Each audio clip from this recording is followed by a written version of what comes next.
Hello everyone, this is Rick and welcome to Astral Club. This is Ghost Planet Obsidian. Before we get started, anyone who's interested in supporting the work of Astral Club, spreading the knowledge and wisdom that comes from astral projection, you can find a link in the description, and when you join, you get your videos in advance on Sunday. There's no commercials. There's an easy email where we can talk back and forth, and it's just a great way to support the channel.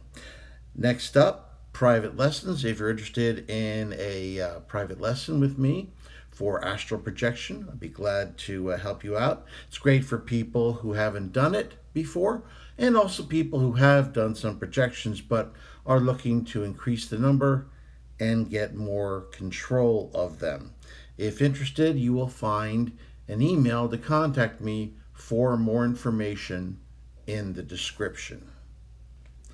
Currently, there's peace negotiations that are going on right now between our side and the Master.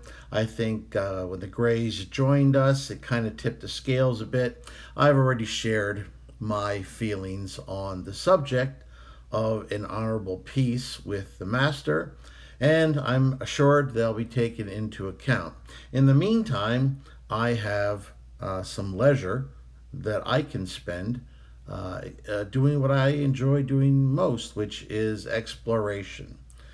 I was in space and I wanted to go to a planet that had an intelligent culture and civilization, but it had been abandoned, or that civilization had died out. In other words, kind of like being an archaeologist, an exo-archaeologist on another planet. So with that idea in mind, I found myself attracted to a particular area of space, and I found a planet. Looking down on the planet from orbit, it appeared to have several different large bodies of water with three major continents, one of which looked to me to be extremely well jungled. So I decided to head down towards that area to see if I could find anything of interest. I flew over the jungled area for a few minutes, covering quite a lot of space because I was still pretty far up. And suddenly I saw this huge barren spot where amongst all of the jungle, where there was greenery and all manner of different colors, there was this barren spot where there was this enormous structure that appeared black from above where I was. And I decided to go down to take a look and see what I could discover. As I went down and landed, and keep in mind I'm in the present right now. I didn't do any intentional time traveling. I landed just outside of the jungle and the city. In other words, where the jungle and the city met. I landed in front of an enormous black obsidian looking square.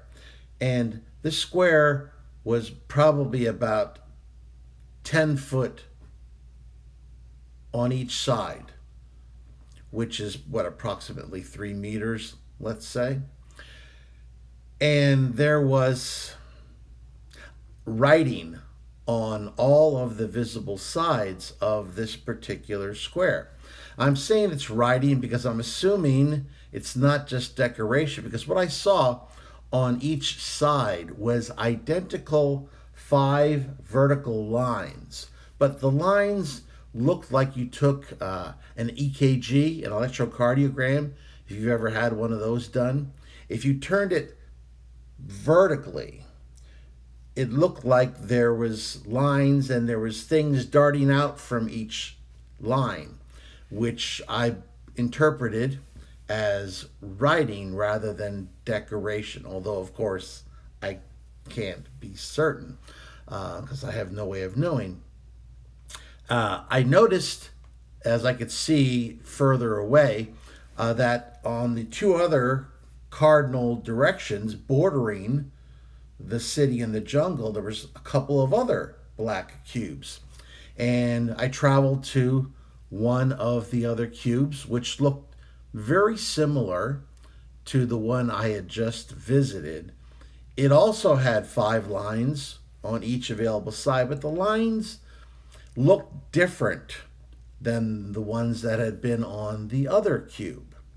So once again, either it's their version of what goes for aesthetics, or perhaps it was some form of writing that obviously I would have no way of reading. I walked into the city. It was something unlike anything I'd ever seen before. The material that the entire complex was made of looked like it was obsidian. Obsidian, of course, is that black volcanic glass type stone that's formed when lava cools quickly. And it appeared like the entire city was made from one giant mold. You know how in our cities we've got buildings, and there's one building and then there's a little bit of separation, there's another building. Although even in cities, when buildings are built next to one another, you can tell where one begins and another ends. This was like it had been one gigantic mold, because I could see no joinings or no separation. It looked like it was interlaced. I was able to fly to get into one of the openings that were in the structure. The structure itself was probably about 20 feet or about 6 or so meters above the ground. I'm glad I was able to fly, because I couldn't see any way I could actually get up there that was available visibly. Once I got there, I went into one of the rooms, let's call it, and the opening was very low, only about 4 feet high, or maybe a meter and a half, but the width was much greater. Now you're talking probably somewhere around 10 feet or 3 meters wide. And it was kind of a semicircle, if you kind of picture it that way. So it was much wider than high, which obviously was odd to me as a human. In order to get in, I could have just went through it, but I decided to bend down and get into it. And inside there was a central chamber, no furniture, and there was several side rooms also with no furniture. No signs of dirt or dust, no signs of any recent habitation. After looking around, seeing it was made of that same obsidian type glass that I'd seen from the outside, I walked outside, and I decided to float over to yet another one of the rooms, which was shaped differently. It seemed to have more room than the other one, but it had the same entrance, the same materials. They were all interconnected by these twisting pathways. The whole city, now that I think of it, reminds me of a Lovecraftian / M.C. Escher nightmare. It obviously, to me, was not constructed for a traditional humanoid. Because certainly, if I was in my physical body, I would have had a heck of a hard time getting up there and getting around, because the interconnected pathways seemed to, sometimes they were straight, sometimes they would curl half over. It appeared like it was just almost at random. And it certainly wasn't something that I would see a humanoid construct, because it just didn't seem to be very easy to get around, at least, when you're walking around on two legs. So I imagine this was some sort of creature or creatures that were definitely shaped differently than humans.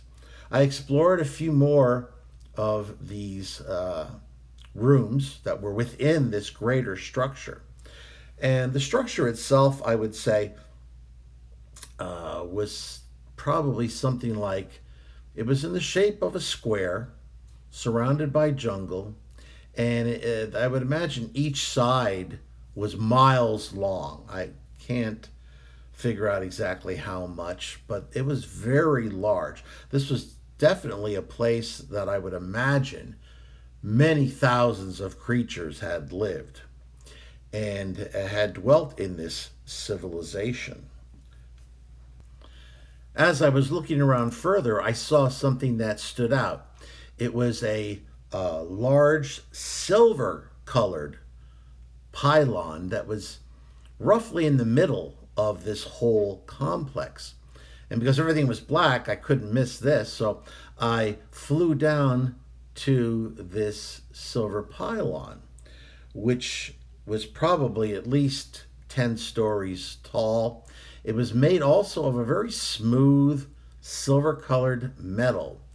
And on top of it was an enormous scoop shaped object, which, if I didn't know better, I would say was like was one of the old fashioned satellite dishes.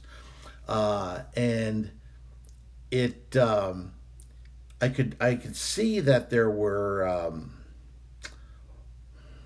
cables that were leading from the base of this silver pylon out to the various points in the community. They had obviously been buried, but parts of them had become probably unearthed through time and wind and storms or whatever, so I could see them. So my estimate was that this was probably some sort of a communication or power device.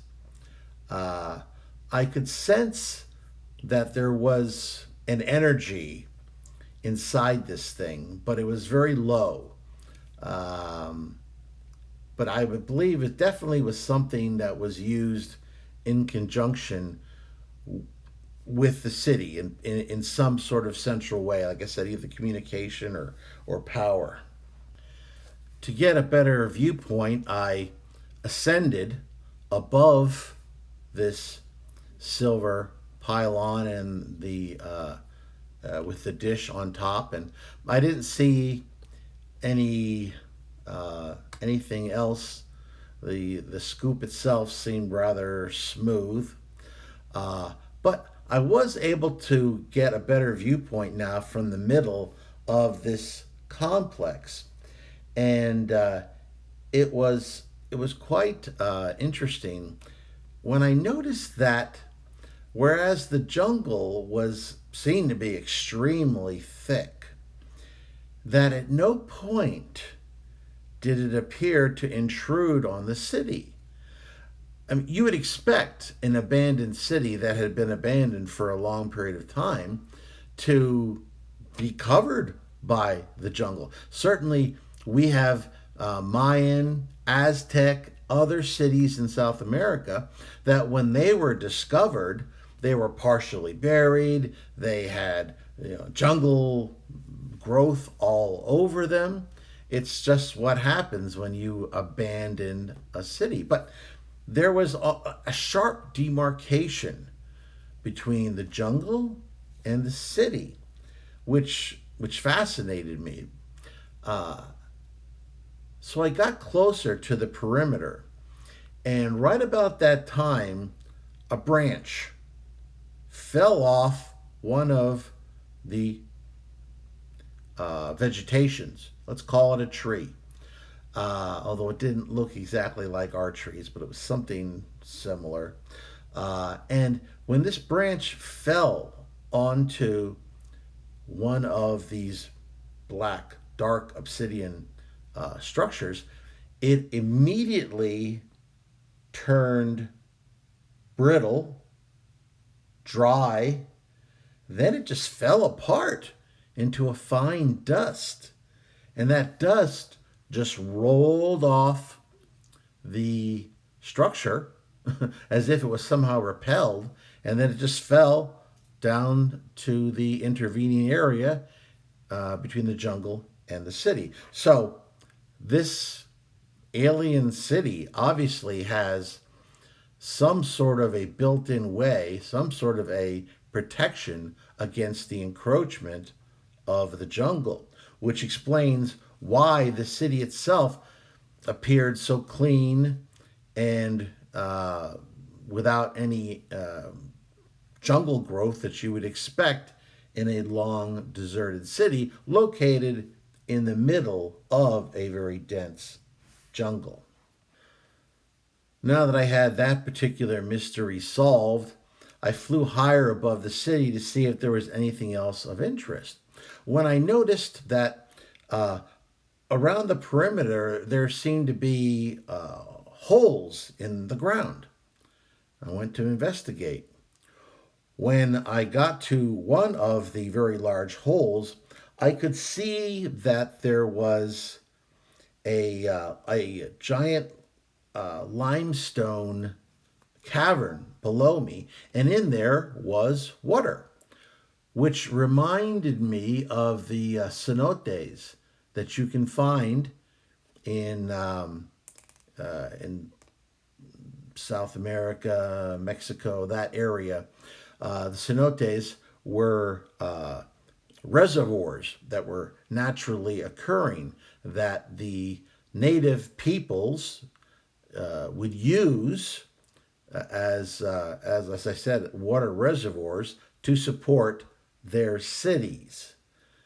This appeared to be very much the same type of situation. I examined some of the other holes that I saw that were around the exterior of the city. They also seemed to be reservoirs. Now, they weren't there was evidence that there had been erosion and that there had been one or two of these cenotes that may have had a collapse somewhere along the line. But it certainly made sense that a city would need water reservoirs, and certainly these would serve that particular function. I began to wonder what happened to these people. So, I mean, so many things could occur. There could be war, there could be disease, there could be climate change.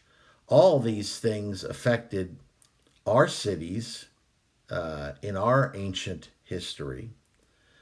I had a hard time believing war, though, because the city itself appeared undamaged. And I didn't see any evidence of leftover possessions lying about, maybe skeletons. And it just appeared like it had just been abandoned the day before. So it I don't think it was a war. Who knows? I know there were some cities that were abandoned because their cenotes had dried up during some dry years, although these seem relatively full. Uh, who knows? Definitely, I'm sure this was an advanced civilization. They created this enormous city, uh, and I have no idea how they would have done that. We certainly don't have that particular capability right now to to essentially mold a gigantic city in one piece.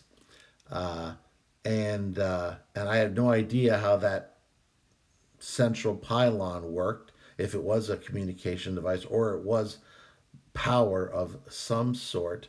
But obviously, these creatures weren't humanoid. I don't see that city as one that would have worked out well with a typical humanoid. So who knows what they were? It would be great if they'd have left a picture or something like that laying around. Unfortunately, there was no such thing. So I felt the uh, whisper of time to return to your body, the signal, and I knew that was it.